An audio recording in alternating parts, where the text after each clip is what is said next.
Welcome to மாயா பஜார். இன்றைக்கு நாம் பார்ப்பது தக்காளி தோசை.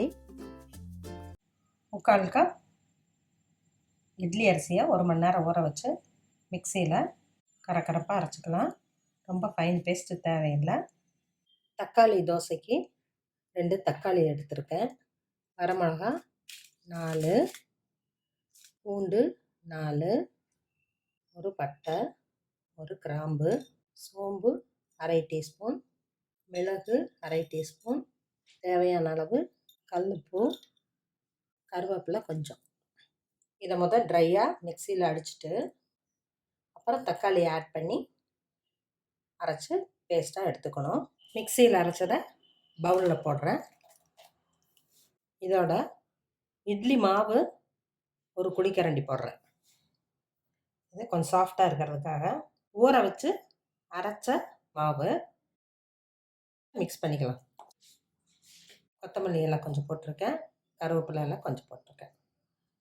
இப்போ நம்ம தோசைக்கல்லில் ஊற்றலாம்.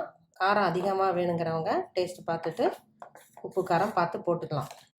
வரமிளகாய் சட்னிக்கு தேங்காய் 2 டேபிள் ஸ்பூன் போட்டிருக்கேன். வரமிளகாய் 2, பொட்டுக்கல்ல 1/2 டேபிள் ஸ்பூன், பூண்டு ஒரு பல்லில் அரைவாசி போட்டிருக்கேன், கல்லுப்பு தேவையான அளவு.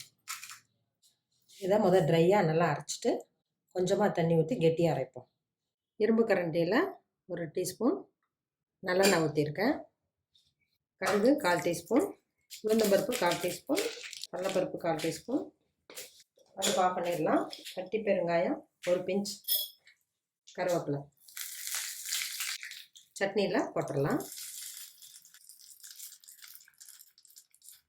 தோசைக்கல் சூடாயிருச்சு.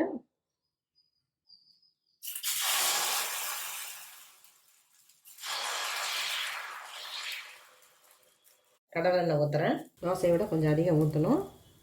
ஃப்ளேமும் கொஞ்சம் குறைவாக தான் வச்சுக்கணும், இல்லாட்டி ரொம்ப செவந்துக்கும். 2 பக்கம் திருப்பி போட்டு எடுப்போம்.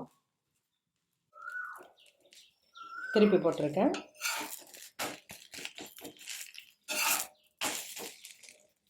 பொன்னேரம் ஆயிடுச்சு, எடுத்துடலாம். தக்காளி தோசை ரெடி ஆயிடுச்சு. இது குழந்தைங்களுக்கு டிஃப்ரெண்ட்டாக இருக்கும், விரும்பி சாப்பிடுவாங்க.